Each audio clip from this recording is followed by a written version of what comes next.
Bienvenue à tous, vous trouverez dans cette vidéo une méditation guidée selon les techniques et les enseignements donnés par Paramahansa Yogananda. Ces enseignements sont basés sur des vérités universelles et n'appartiennent à aucune religion en particulier. La tradition yogique dont ils sont issus les met au service de l'humanité tout entière. Si vous voulez profiter pleinement de cette expérience, prenez le temps de passer par chacune des techniques guidées ici. Elles permettent tout ensemble de mieux goûter à ce que l'on appelle l'état de méditation. Cette vidéo contient également une technique de préparation à la méditation appelée Yogoda, qui sert à la fois à nous recharger en énergie et à développer la perception de celle-ci. Pour apprendre cette technique, ouvrez la liste de lecture « Apprendre Yogoda ». Selon la tradition transmise par Yogananda, un chant précède immédiatement la méditation afin d'orienter nos pensées et nos sentiments vers une fréquence propice. Pour sauter cette introduction la prochaine fois ou pour aller directement au début de la méditation guidée, voyez les repères indiqués dans la description de la vidéo ou dans la barre de lecture. Si vous appréciez le contenu de cette vidéo, vous pouvez nous aider en vous abonnant et en ajoutant un pouce. Ananda Francophone vous souhaite une belle méditation.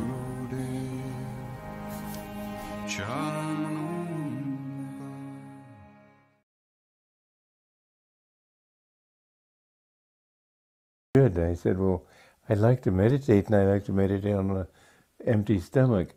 He said, but it's all right now, you're young, but as you get older, if you don't have your 3 meals a day, at least a little bit of salad, little protein, he said, your body will suffer. It'll be harder to meditate. So he was quite serious. I tried to jolly him out of that. He was quite serious with me and didn't budge an inch. So he did emphasize both sides. Swami, do you think he was speaking specifically to you? Or I do. I do, but whether it was talking to others, I don't know. Yogananda was a very good cook, and yes, so am I a pretty good cook. Yes, he was a good cook, but that was the least of his accomplishments. But he talked a lot about nutrition also. He did. He did. However, in the lessons, the sections on diet and so on, most of those are taken from a book, not from him. You mean from a book? Some other teacher? Or yes. Oh, interesting. Yes. He didn't go into it to that extent. Swamiji, what would Yogananda do if someone were diagnosed with a serious disease? What would he say about their consciousness? You can't predict what he would do. You just can't predict. He was different every time. I never saw him look the same. I had to look at a photograph to remember what he looked like, because he was always reflecting the situation at hand. So what would he do? I simply can't say. But he would urge people to be healthy and try to do the right things. And he would tell people to go to doctors. He wanted to follow what was accepted in society.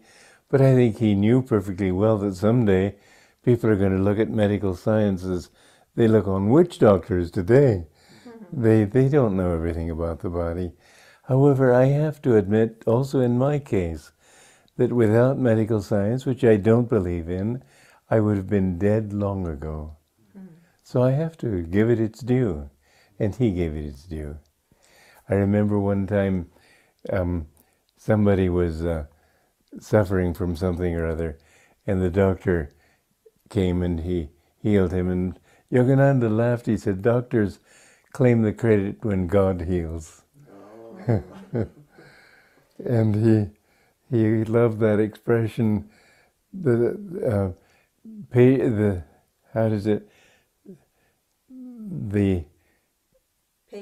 operation was a success, but the patient died on the operating table. What about, what can we do if we have a disease? Can we fight the consciousness of that He disease? said, don't be fanatical. Yes, you have to fight the consciousness. Never accept the thought, I am ill. Just say, this body is ill. Never accept that this body is tired, that you are tired. Say, this body is tired. Never accept that you have sinned. say, this body has sinned, this mind has sinned. I am not a sinner. I have made a mistake, that's all. Always affirm your inner perfection as a child of God, and finally you will come out of that. So how much you need to depend on the doctors, that depends on you. Some people he would say to do certain things and they'd get out of it. Other people he'd tell them go to the doctor and so on. But it depended on the individual case. Did he work with affirmations? He had scientific affirmations, scientific healing affirmations, and he very strongly talked about that. You can think yourself into wellness, and I've found that to be true many times. Sometimes I find a cold coming on, and I say, I haven't time for this, get out! And it humbly gets out. So you don't have to be ill. Sometimes illness is sort of a luxury that you allow yourself. But I know I was in the ICU unit in Pune in India recently, the intensive care unit, and they had all sorts of wires and different things. They did a whole dialysis with me, and nurses and doctors would come in and say, well, how are you? With this great concern in their voice. I say, just wonderful. I was feeling bliss. It didn't matter to me what they did. So if they have to do something to your body, I know Vera Brown, Sister Mira, she had lots of trouble. And they had to cut out one piece after another of her body. And one time under anesthesia, she was saying, take it away, piece by piece, I don't care, take it away. So just don't identify yourself with your body.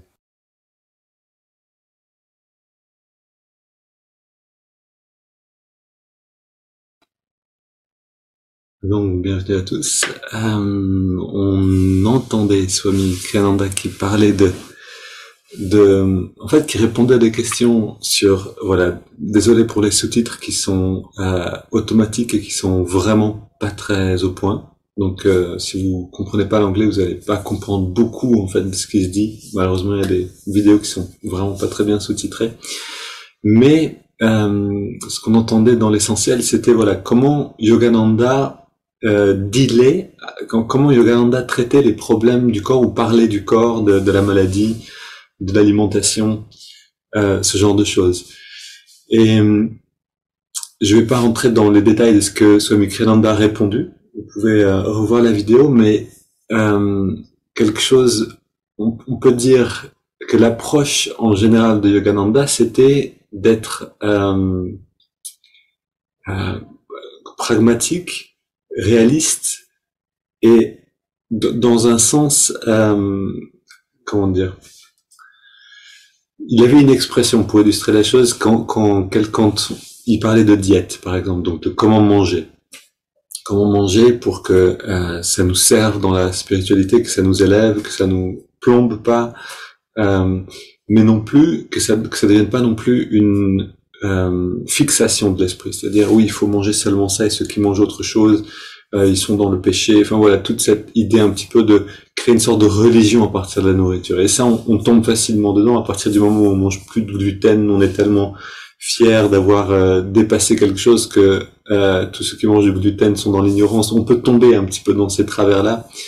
Et donc s'identifier en fait à un problème, s'identifier à quelque chose, avec quelque chose. Et ici, il avait une expression qui était particulièrement appropriée, je trouve. Justement, il disait ne soyez pas végétarien ou il disait simplement soyez. Enfin, je sais pas s'il disait soyez d'ailleurs, mais en tout cas, il avait un terme qu'il proposait, c'était proprietarian. Ça veut dire, si on essaie de le traduire en français, propriétarien, c'est-à-dire manger ce qui est approprié pour vous. Et donc, certaines personnes, à un disciple, par exemple, qui avait des problèmes, il sentait des douleurs, des choses bizarres dans le corps, et il lui a dit, toi, il faut que tu manges un petit peu de viande. Ton corps a été habitué à manger de la viande pendant des dizaines d'années, et tu vas arrêter tout d'un coup pour méditer, pour suivre les enseignements, mais c'est trop rapide, c'est trop tôt. Il faut que tu remanges un peu de viande, et plus tard, tu pourras à nouveau arrêter. Et donc, il faut vraiment, enfin, ça va nous aider plutôt si on arrive à voir qu'est-ce qui est juste pour nous, si on arrive à sortir des règles et des recettes, c'est-à-dire si tout le monde fait ça, tout le monde dira bien non, ça c'est pas vrai, on a besoin chacun en fait de voir qu'est-ce qui va vraiment me servir. Et là, le fait d'avoir un journal par exemple et de faire des expériences peut beaucoup nous aider. Parce que et là, donc, on avait Swami Kriyananda qui était donc jeune, qui s'appelait Donald Walters à l'époque. Et donc, ce jeune Swami Kriyananda qui n'était pas encore Swami, avec son maître Yogananda, et qui, quelquefois, ne mangeait pas assez, en fait, pour pouvoir méditer et pouvoir sentir que, voilà, l'esprit s'élève. En effet, quand on jeûne, c'est assez merveilleux de méditer à ce moment-là. Et Yogananda lui disait, mange. Parce que si en fait, je cite la vidéo simplement ici, si tu manges pas suffisamment quand tu es jeune, tu auras du mal à méditer quand tu seras plus âgé. Donc, on a aussi les résultats finalement de trop d'ascétisme si c'est mal placé. Voilà. Donc, mangez bien. Ne mangez pas trop ni trop peu. Et ça, c'est vraiment quelque chose qui se développe aussi avec le temps. C'est-à-dire, on saute le repas du matin, on regarde comment ça va, est-ce que ça nous fait du bien. Yogananda disait aussi, essayez de jeûner une fois par semaine, pardon.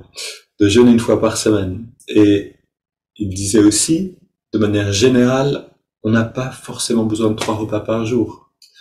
En fait, le corps se fatigue si on ne lui donne pas de repos digestif. J'ai aussi trouvé ça chez Amma qui dit, voilà, essayez de jeûner le samedi, par exemple. Ceux qui peuvent pas jeûner entièrement, de juste manger des fruits ou des jus de fruits. Voilà, chacun à sa manière. Moi, j'ai trouvé que pour moi, le mieux, c'est de faire un demi-jeûne chaque jour, en fait, quasiment chaque jour. Et puis certains jours, je mange vraiment 3 fois et d'autres plutôt 2 fois ou 1 fois. Et d'écouter un peu ce que dit le corps. Voilà, je dis tout ça parce que on est dans la thématique de en fait, le corps, le divin, la guérison. Comment on peut obtenir en fait une guérison par la spiritualité et par la méditation. Et la nourriture joue un rôle important dans tout ça. C'est-à-dire comment est-ce qu'on gère la nourriture. Est-ce qu'on mange parce que il y a de la nourriture sur la table et quelqu'un a fait à manger, on voit ça et du coup on mange, ou est-ce qu'on mange parce qu'on a besoin de ça en fait? Est-ce que c'est vraiment ce dont on a besoin? Et ça, c'est un discernement qui est extrêmement difficile à développer. C'est peut-être une des choses les plus difficiles en fait. Et en même temps, c'est ce dont on va en retirer le plus. On va en retirer beaucoup en tout cas. C'est-à-dire pouvoir s'arrêter de manger avant d'avoir rempli l'estomac. Ça, c'est plus difficile que le fait de jeûner en fait, parce que c'est savoir s'arrêter au bon moment, alors qu'on aurait envie encore une cuillère, et savoir aussi donc se donner des repos digestifs. Ok, avant que tout le monde s'endorme, on va se on va se lever. Non, je plaisante. On va se lever et ouvrir la fenêtre. Hop là, un petit peu d'air frais, qui est aussi une forme de nourriture d'ailleurs, d'avoir assez d'oxygène, assez d'enthousiasme dans notre journée, c'est très important aussi pour se nourrir de bonnes choses, de bonne énergie. L'esprit infini recharge notre corps avec ton énergie cosmique, notre mental avec ta concentration et ta détermination, notre esprit avec ta sagesse et notre âme avec ta joie toujours nouvelle. Éternelle jeunesse du corps et de l'esprit demeure en nous pour toujours. Ok, bras tendus devant, on plie un petit peu les jambes, double inspire, on écarte les bras, on retend tous les muscles. Et on me relâche. Et aujourd'hui, une dernière fois, on se concentre, ou plutôt, on amène l'attention sur l'élément de détente. Et ce qui devient perceptible à ce moment-là.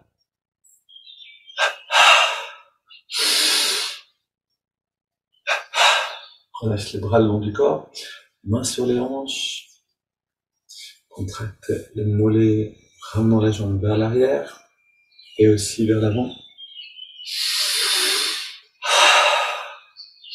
Contracte la cheville pendant les rotations.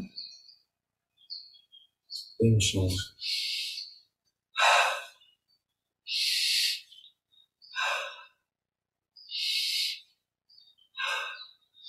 Voilà, d'amener l'attention sur le moment de la détente nous demande plus d'attention que d'habitude. C'est plus facile de sentir la contraction que la détente. On contracte l'avant-bras et le mollet, on relâche et on ressent bien. Puis biceps, on relâche, même chose, encore.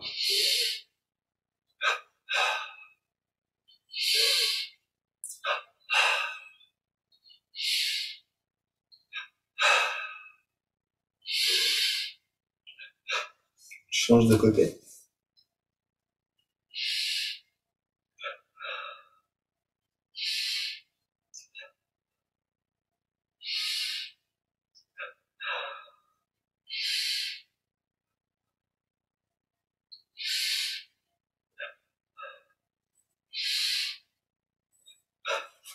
Puis, de côté ensemble.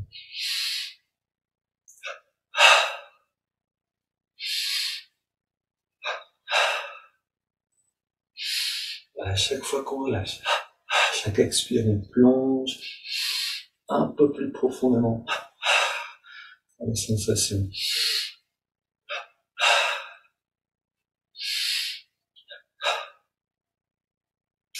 Contracte fesse gauche, poitrine, partie gauche. Droite. Alterne.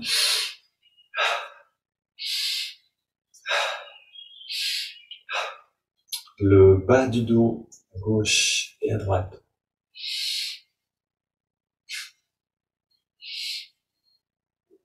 Milieu du dos.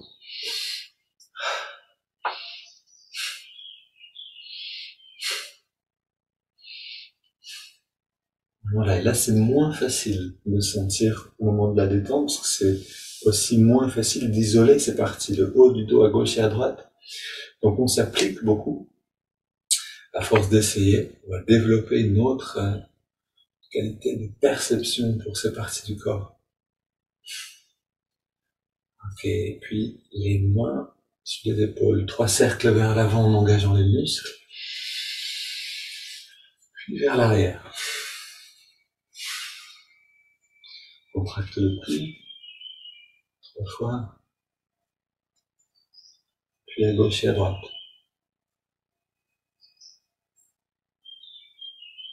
La nuque. On inspire en contractant. Expire, on relâche. Puis le plus petit cercle. Dans les deux sens. Et on relâche. Grand cercle. Dans les deux sens.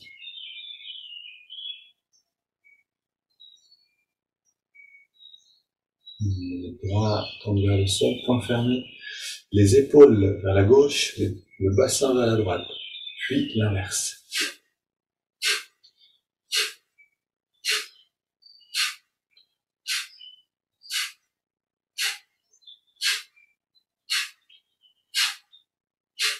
Puis main sur les hanches. Jambes légèrement écartées. Des cercles en engageant les muscles le long du dos le plus possible. On relâche un tout petit instant et on fait pareil dans l'autre sens. Et on relâche. Hop, vers la gauche et vers la droite, comme si on poussait quelque chose avec l'épaule.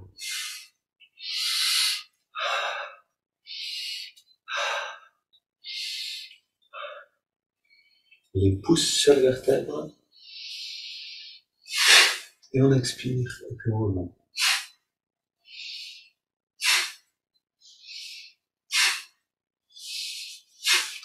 Les bras tendus vers l'avant. À l'expiration, on se tourne.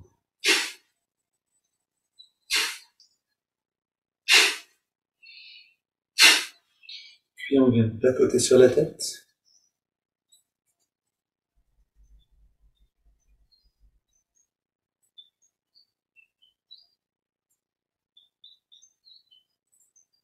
Et on masse le cuir chevelu.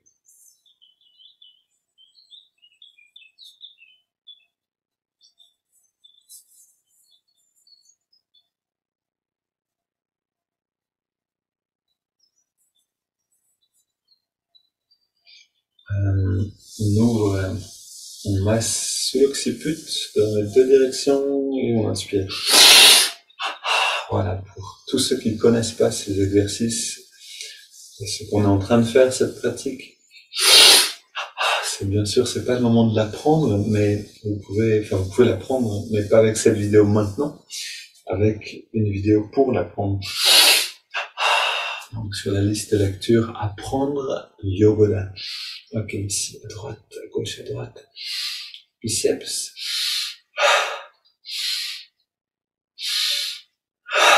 Contracte tous les muscles.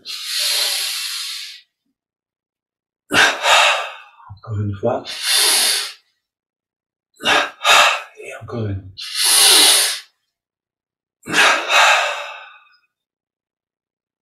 On continue, on contracte le pied gauche.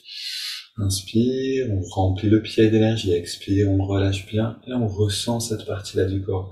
Inspire, pied droit. Expire, on relâche. Inspire, mollet gauche. Voilà, vous pouvez aussi respirer autrement. C'est juste ma manière de faire, mollet droit. Cuisse gauche, en fait, dans cette cuisse droite, dans cette partie-là, on peut aussi respirer simplement naturellement. Fesse gauche, on relâche, fesse droite. Bas du ventre. Haut du ventre. Avant-bras gauche. Avant-bras droit. Biceps à gauche et à droite. Poitrine à gauche et à droite. Le cou, chaque direction.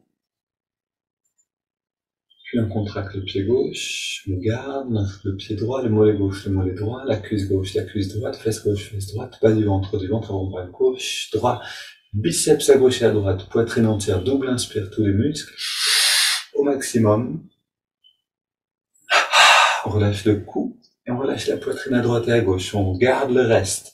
On relâche l'épaule et le biceps droit, gauche, avant-bras droit et gauche, le haut du ventre, le bas du ventre. Fesse droite, fesse gauche, cuisse droite, cuisse gauche, mollet droit, mollet gauche, pied droit, pied gauche. On est détendu, double inspire. On contracte tout et on relâche. Encore une fois. Et on reste détendu un petit instant. On inspire profondément. On garde l'air dedans, les yeux fermés, tous les muscles complètement relâchés et on expire par la bouche. Et on ressent un instant.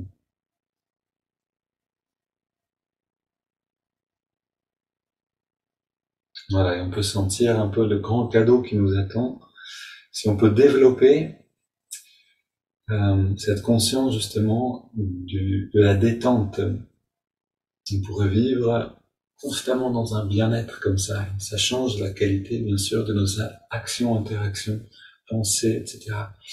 Et continue avec des haltères, inspire vers nous, expire vers le sol, avec un effort dans les deux mouvements. Puis, comme si on avait un élastique qu'on écarte.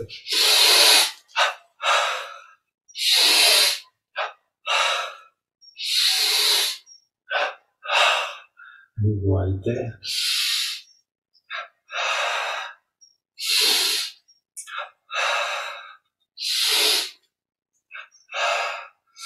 Petit cercle, bras tendus. Dans l'autre sens. Et on relâche. Puis vers l'avant.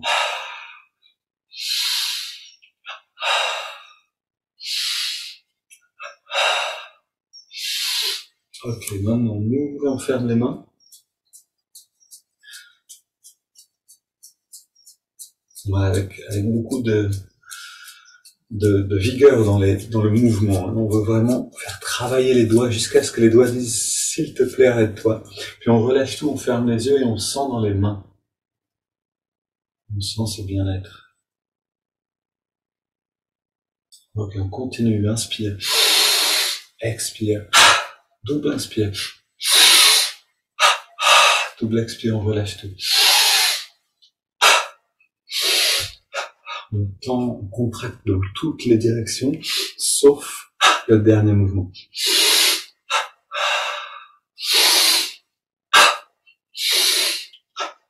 Ok, on soulève un poids, la main gauche, puis main droite, bras tendu.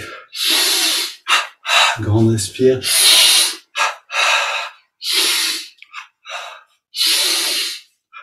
Latéralement. On va un petit peu suroxygéner parce que il y a les recharges de l'estomac qui arrivent.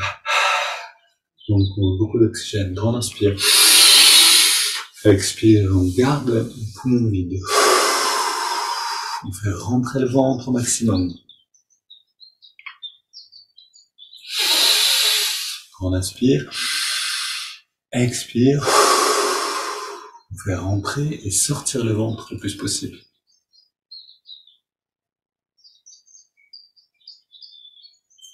Ok, on recommence.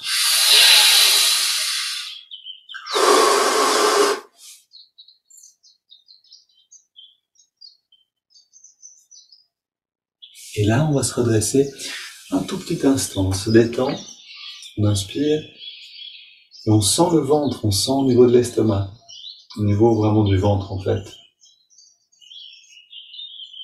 Voilà, on veut aussi voir ce qui est en train de se passer. On a cette sorte de pompe, on fait rentrer et sortir le ventre, recharge de l'estomac, et recharge du ventre en fait. On veut amener l'énergie aussi dans la digestion, pas avoir de stagnation, c'est quelque chose qui est vraiment bon pour ça. Bras tendus devant, double inspire.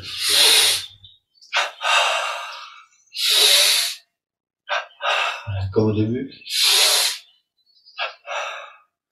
En fait, à propos de constipation, hein, Yogananda disait la constipation est la mère de toutes les maladies.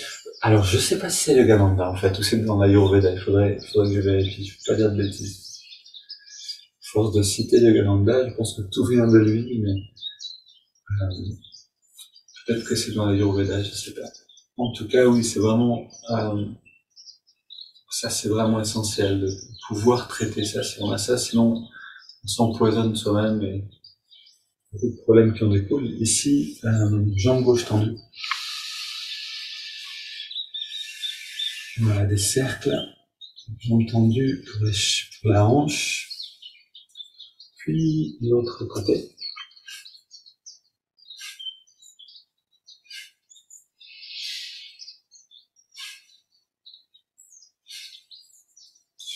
Bras devant, on reste détendu. Inspire, on ramène les mains vers nous. Expire vers l'avant. À nouveau vers nous-mêmes. Et vers l'avant. On sent dans cette grande détente l'expansion de la conscience, on pourrait dire, du rayonnement de notre énergie ou de l'aura autour de nous.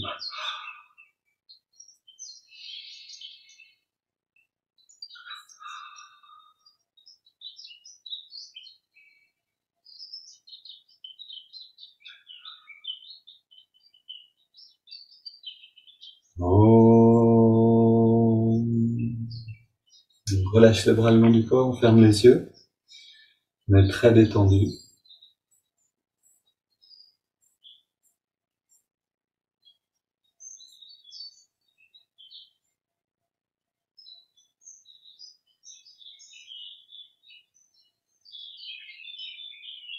Voilà, et chaque seconde pendant laquelle on peut sentir le bien-être dedans, le bien-être du corps d'énergie, c'est comme si on buvait, c'est comme si on se nourrissait d'une perception. On parle cette semaine de la guérison par le contact avec le divin, c'est vraiment le thème cette semaine. Cette guérison, elle commence là, c'est-à-dire si je peux vivre dans un état de détente, de bien-être, il y a plein de choses qui disparaissent, qui viennent en fait, qui viennent seulement quand il y a du stress. On a beaucoup de problèmes qui viennent en fait parce qu'il y a du stress. Même des simples choses comme des grippes, des choses comme ça, on est beaucoup plus accessible à ces virus, bactéries, etc. parce que on est sous stress. Donc ça c'est cette pratique yoga, c'est à la fois recharger d'énergie puis faire le plein de bien-être. Et ça c'est assez efficace justement contre tout ça. On s'installe.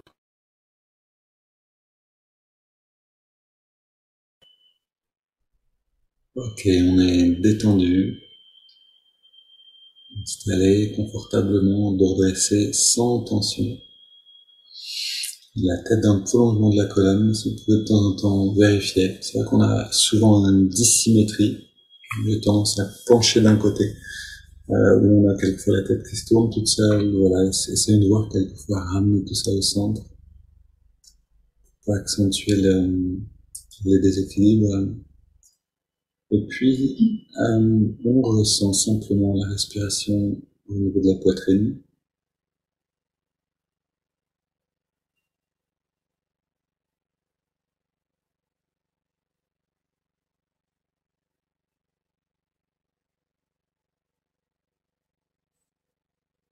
Pour accueillir ce chant, ces paroles, donc cette technique que Yogananda a donnée pour ouvrir le cœur. En fait, aller réveiller l'aspiration divine, les sentiments et les orienter vers le haut.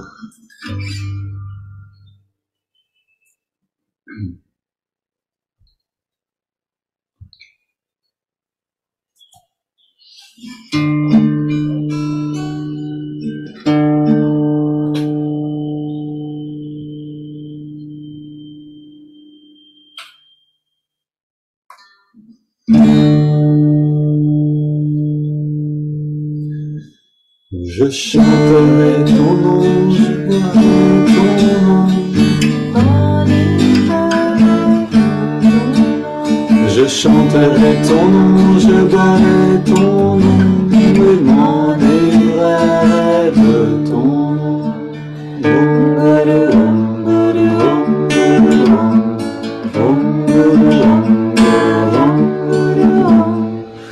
Je danserai à travers le cœur, chanterai ton nom et chanterai ton nom. Je danserai à travers le lit et chanterai ton nom et chanterai ton nom.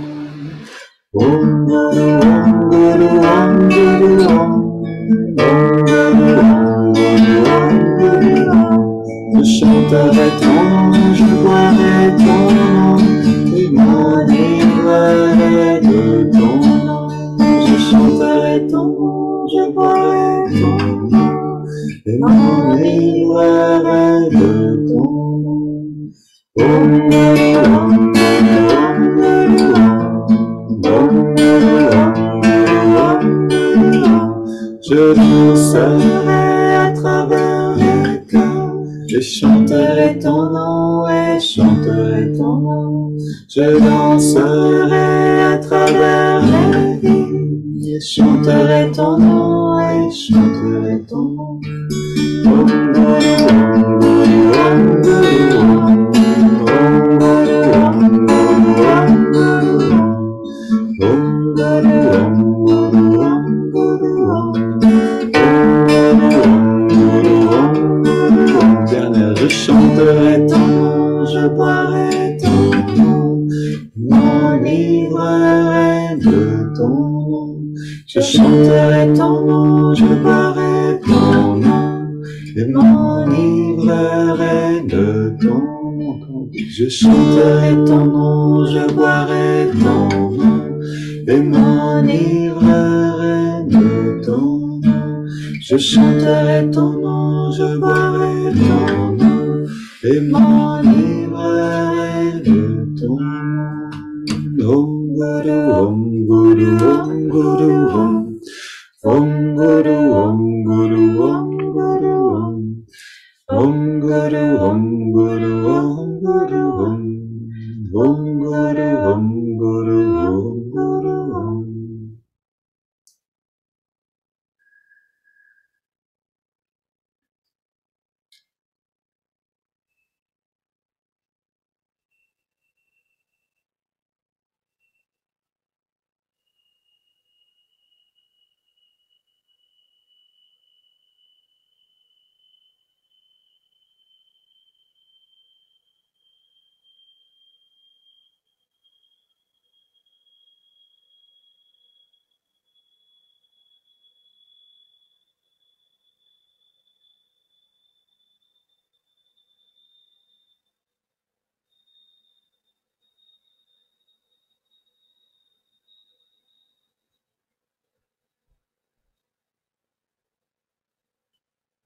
Et on sent cet avant-goût. Le chant nous donne un avant-goût. Je vous conseille une fois d'essayer vraiment de passer la journée avec un mantra. Vous pouvez répéter Om Guru Om, par exemple,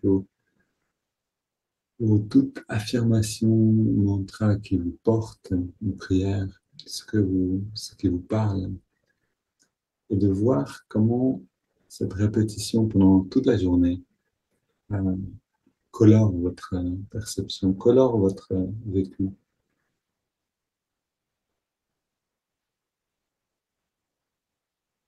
Chanter juste quelques minutes, mais vous pouvez imaginer ce que c'est si on est constamment dans un chant.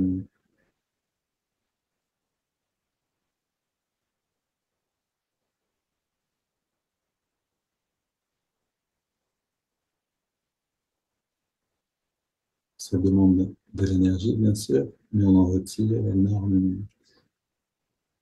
En fait, japa, ou cette répétition constante d'un aspect du divin, c'est une pratique complète en soi. On peut vraiment aller très loin, jusqu'au bout du chemin, restant constamment dans cette pratique-là.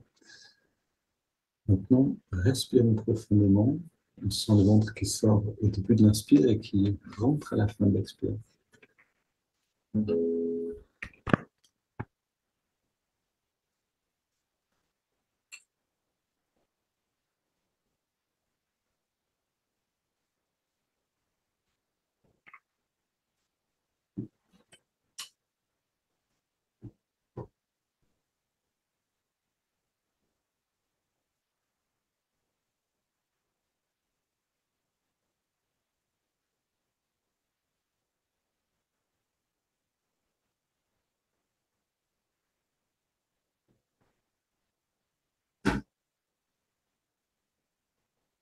Et la prochaine inspire, on entrelace les doigts au niveau de la poitrine. Expire les mains vers l'avant, arrondis les dos. Inspire, on étire vers le ciel. Et expire, on se penche vers la gauche. Profitant vraiment de ces étirements. Inspire, on revient au centre, on étire vers le ciel. Expire, on se penche vers la droite. Bien sûr, si les bâillements viennent, bienvenue aux bâillements qui sont en détente du diaphragme. On se tourne vers la gauche. On expire et on pose les mains, on va un petit peu plus loin.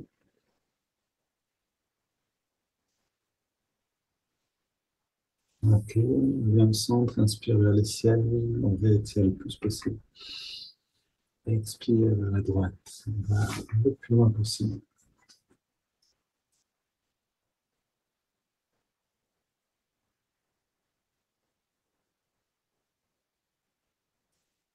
Ok, retour au centre, les mains posées derrière, on fléchit un petit peu le dos vers l'arrière, on ouvre la poitrine.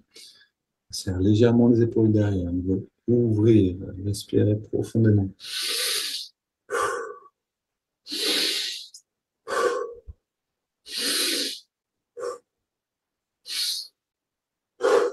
Donc on respire, on peut chanter à l'intérieur, rythmer la respiration avec le chant.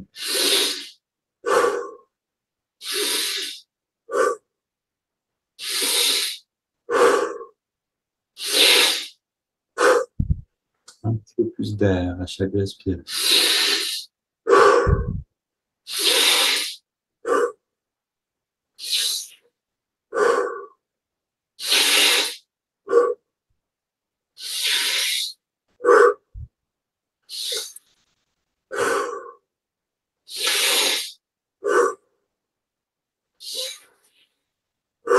Cinq dernières, le plus d'air possible.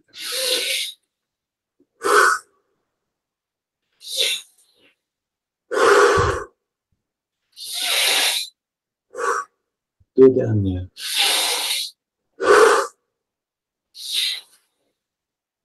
Puis on vient au centre. On pose les mains sur les cuisses pour vers le ciel. Dos redressé, détendu, les yeux fermés. On inspire profondément. On garde l'air dedans. On retient le souffle, on détend tous les muscles au maximum. Puis, on laisse l'air sortir sans faire d'effort. On s'arrête simplement de respirer.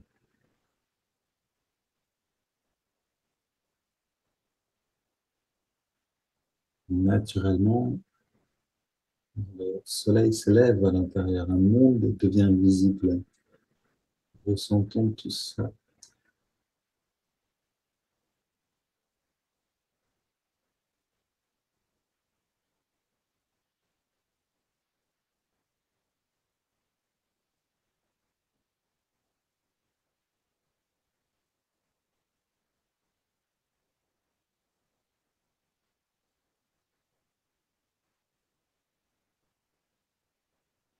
Puis on inspire profondément. On garde l'air dedans. On rentre le ventre. On contracte le périnée au maximum. On redresse le regard un petit peu plus. On relâche et on expire.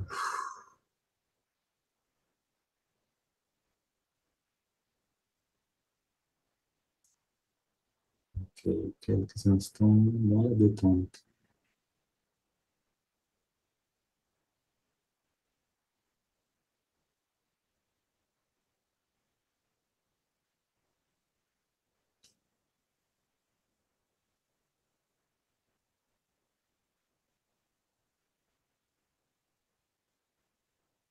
La détente devient bien-être. Et le bien-être génère une autre conscience, une autre fréquence de pensée.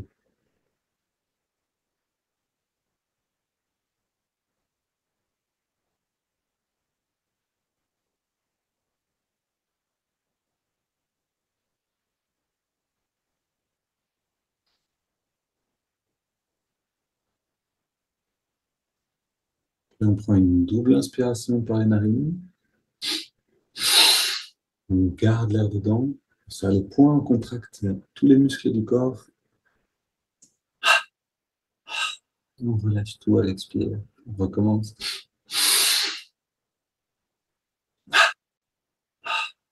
Et on relâche. Et encore une.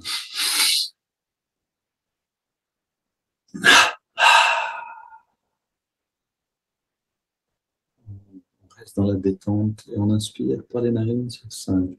Alors, je vous encourage vraiment à soigner votre perception en fait, de l'énergie qui remonte le long de la colonne. Ça va beaucoup vous aider. Si vous allez vers l'initiation au Kriya, c'est vraiment une bonne préparation. On inspire lentement et c'est parti.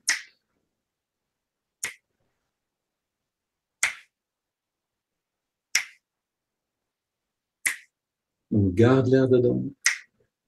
On amène cette énergie dans le lobe frontal. En concentrant l'attention à cet endroit-là. Donc on expire. On sent ce bien-être. C'est réparti dans tout le corps. On inspire à nouveau.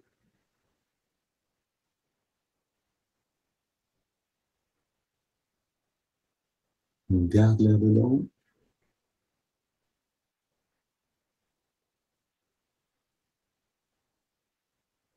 Expire.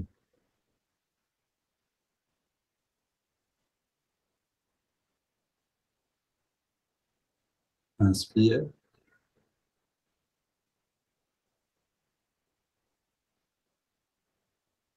On garde.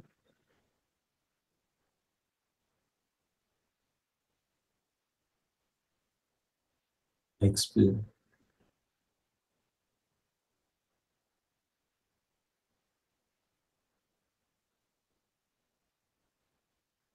Inspire. Un dernier cycle.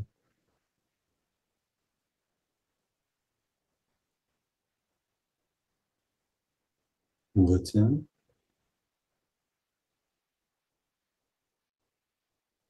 Expire.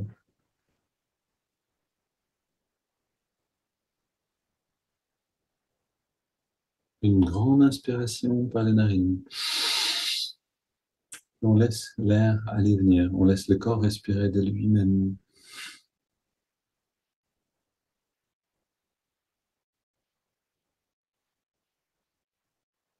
vous allez probablement voir que le corps a besoin de moins d'oxygène, donc on va respirer avec des pauses, moins souvent. Profitez bien de cette manière de respirer, de ce calme. Parce que, en fait, plus la respiration est calme, plus le mental est calme. Et donc, dans ce silence intérieur, on peut beaucoup mieux rentrer dans l'expérience de la méditation.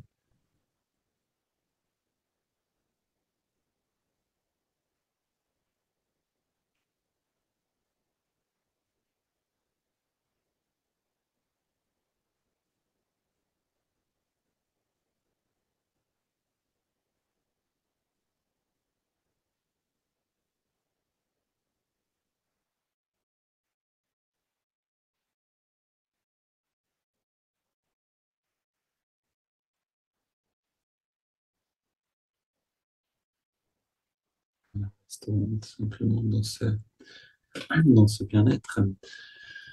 Et écoutons la suite du texte d'hier. Donc, c'est des questions-réponses avec Yogananda qui ont été publiées en 1940. Donc, question-réponse sur la question est comment puis-je obtenir une guérison divine permanente? On parle ici de guérison du corps, mais aussi, en fait, Yogananda élabore avec tout ça. Donc, je lis simplement. Toutes les maladies sont le résultat de la collision entre une vie fragile et inharmonieuse et le mur de pierre de l'harmonie divine à l'intérieur de nous. Je relis cette phrase pour l'image. Toutes les maladies sont le résultat de collision entre une vie fragile et inharmonieuse et le mur de pierre de l'harmonie divine à l'intérieur de nous. Le mur de pierre de l'harmonie divine. Okay. Et on continue. Donc, il y a vraiment cette idée que cette harmonie, elle est stable et qu'on peut obéir à ces lois de l'harmonie ou se heurter contre elle. Les actions pacifiques s'accordent avec la paix divine telle qu'elle est ressentie dans le silence intérieur. Et le résultat de ces actions, c'est le bonheur. Les actions erronées se heurtent à la paix du silence divin à l'intérieur et produisent le malheur et la mauvaise santé. Ouais, ici, c'est vraiment bien, c'est très synthétique, hein, simplement, voilà. Quand on est en accord avec la paix divine, le bonheur en résulte, la santé, et quand on n'est pas en accord avec nos actions, alors du malheur et de la mauvaise santé. Certaines maladies résultent du non-respect des règles d'hygiène et de l'invasion bactérienne qui en découle. Il y a des maladies qui proviennent de la désobéissance aux lois mentales de l'être et de l'attaque conséquente des bactéries mentales, de la peur, de la colère, de l'inquiétude, de l'avidité, de la tentation et du manque de maîtrise de soi. Il y a des maladies qui découlent de l'ignorance de l'âme. Rappelez-vous que l'ignorance est la mère de toutes les maladies physiques, mentales et spirituelles. Abolissez l'ignorance en contactant Dieu et aussitôt le corps, l'esprit et l'âme seront guéris de toutes les maladies.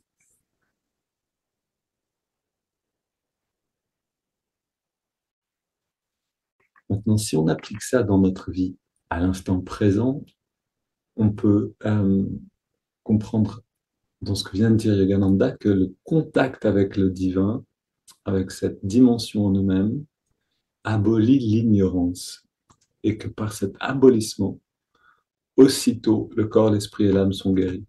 Alors, ça parle vraiment à l'action de méditer. C'est-à-dire quand on médite maintenant, on est bien intériorisé, on a respiré, on a fait tout ce qu'il fallait pour se sentir le mieux possible en tout cas.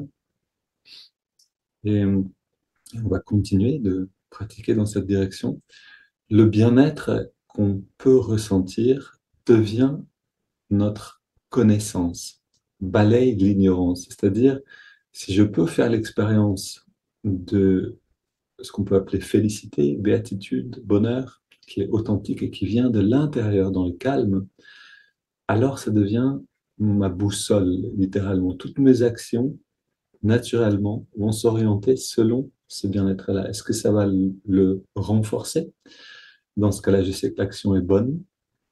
Ou est-ce que ça va le diminuer, voire le faire disparaître? Dans ce cas-là, je sais que l'action n'est pas saine, et donc elle va m'amener dans le malheur, le manque de santé, etc., tous ces problèmes-là. Plus on est dans ce bien-être, et plus tout reprend en fait sa place à l'intérieur et à l'extérieur. Ok, allons maintenant observer le souffle pardon, dans le narine, à l'endroit où on sent l'air le mieux.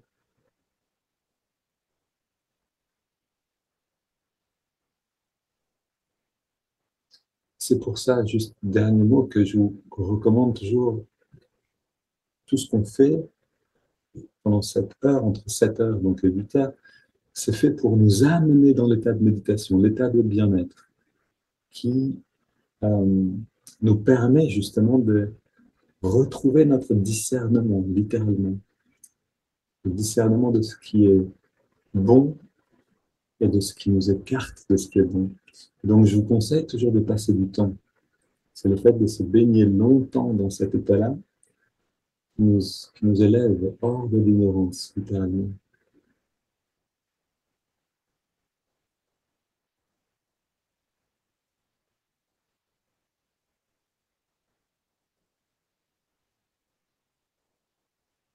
On ressent la fraîcheur de l'inspire, la tiédeur de l'expire.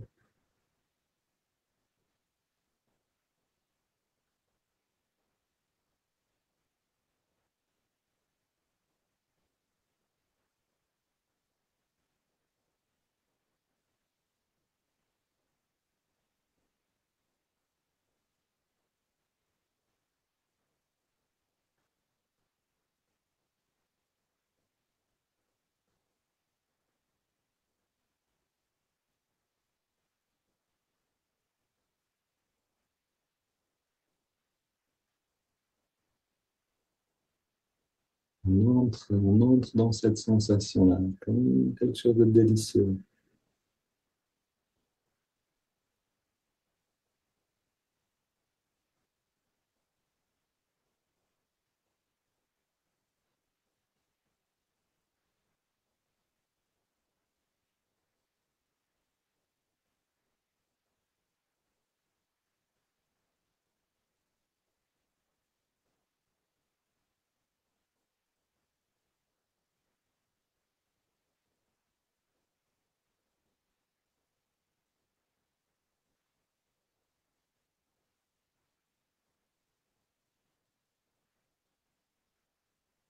Puis, quand on est établi dans l'observation du souffle, dans les narines, on ajoute maintenant le mouvement de l'index de la main droite.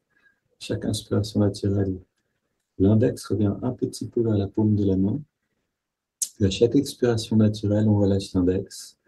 Et surtout, on relâche toute tension dans le corps. On détend un peu plus à chaque expire.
Ok, on ajoute maintenant le mantra Hong So.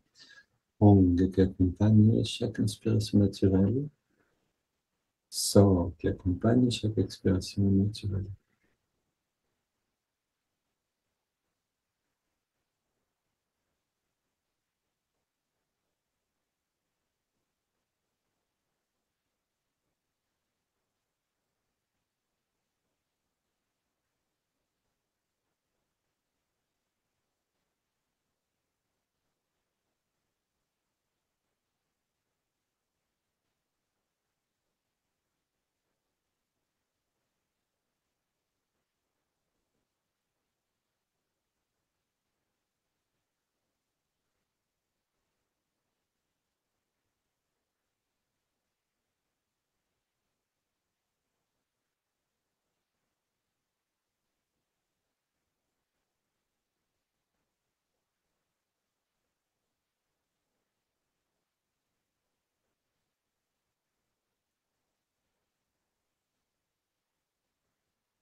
Essayons de garder ces trois techniques encore une, 2 minutes. De rester complètement présent.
On prend une grande inspiration par les narines. On expire en 3 fois par la bouche. On arrête quelques secondes de respirer.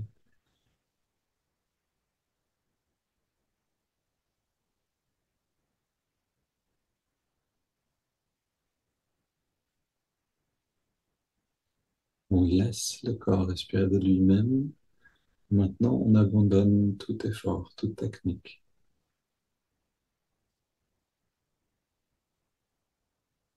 On est simplement témoin, observateur de ce qui se passe à l'intérieur.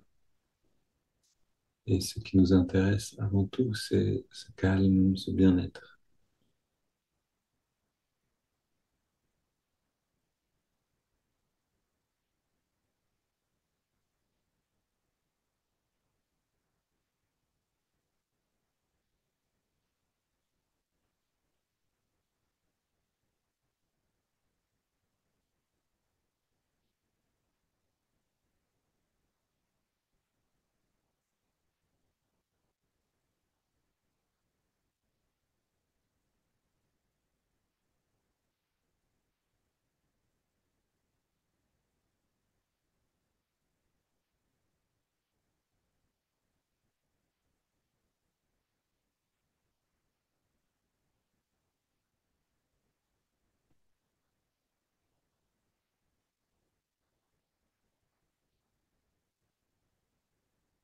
Donc nous voilà dans ce qu'on appelle l'état de méditation. Tout ce dont on a besoin, c'est d'observer. Et puis quand les pensées reviennent et qu'on oublie ce qu'on est en train de faire, de ramener le regard sur l'expérience.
Ok, une belle journée, restez encore dans cette phase autant que possible, autant que c'est bon, et emportez-le dans le premier mouvement. Bâtonnez tous, on continue de